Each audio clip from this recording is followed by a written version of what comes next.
Welcome back to knowledge with AR. ഇന്ന് നമ്മൾ സംസാരിക്കാൻ പോകുന്നത് എന്താണ് ഹിരോഷിമ ദിനം, എന്താണ് നാഗസാക്കി എന്നാണ്. രണ്ടാം ലോക മഹായുദ്ധകാലത്ത് ജപ്പാനെ കീഴടക്കാനുള്ള അമേരിക്കയുടെ അവസാന മാർഗമായിരുന്നു ആണവായുധ പ്രയോഗം. ഇത് നടത്താനായി അമേരിക്കയെ കണ്ടെത്തിയ ജപ്പാനിലെ 2 നഗരങ്ങളാണ് ഹിരോഷിമയും നാഗസാക്കിയും.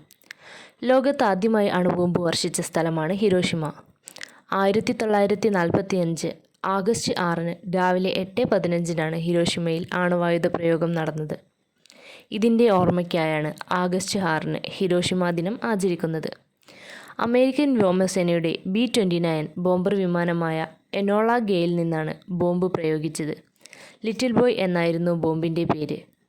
യുറേനിയം 235 ഐസോട്ടോപ്പിനെ ലെഡ് കൊണ്ട് ആവരണം ചെയ്ത് നിർമ്മിച്ച ഈ ബോംബിന് 12,500 ടൺ TNTയുടെ പ്രഹരശേഷിയുണ്ടായിരുന്നു. സൂര്യനു തുല്യം ഉയർന്നുപൊങ്ങിയ തീജ്വാലകൾ ഹിരോഷിമ നഗരത്തെ ചാമ്പലാക്കി. പർവ്വത സമാനമായി പുക കോണാകൃതിയിൽ 40,000 അടി ഉയരത്തിൽ വരെ ഉയർന്നുപൊങ്ങി. ഈ സ്ഫോടനത്തിൽ 1,40,000-ഓളം പേരാണ് ദാരുണമായി കൊല്ലപ്പെട്ടത്. രണ്ടാമതായി അമേരിക്ക തിരഞ്ഞെടുത്ത ജപ്പാനിലെ നഗരമാണ് നാഗസാക്കി. 1945 ഓഗസ്റ്റ് 9 അമേരിക്കൻ സേന നാഗസാക്കിയിൽ അണുബോംബ് വർഷിച്ചതിൻ്റെ ഓർമ്മയ്ക്കായാണ് ഈ ദിനം. ഫാറ്റ്മാൻ എന്നു പേരുള്ള പ്ലൂട്ടോണിയം ബോംബാണ് നാഗസാക്കിയിൽ വർഷിച്ചത്. ഇതിൽ ആയിരക്കണക്കിന് ആളുകൾ കൊല്ലപ്പെടുകയും തുടർ വർഷങ്ങളിൽ നിരവധി പേർ റേഡിയേഷൻ മൂലമുള്ള രോഗങ്ങൾ ബാധിച്ച് മരിക്കുകയും ചെയ്തു.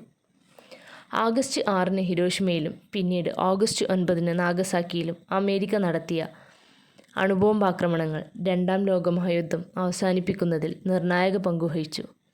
1945 ഓഗസ്റ്റ് 15 ജപ്പാൻ കീഴടങ്ങുകയും സെപ്റ്റംബർ 2 ഔദ്യോഗികമായി കീഴടങ്ങൽ പ്രഖ്യാപിക്കുകയും ചെയ്തു.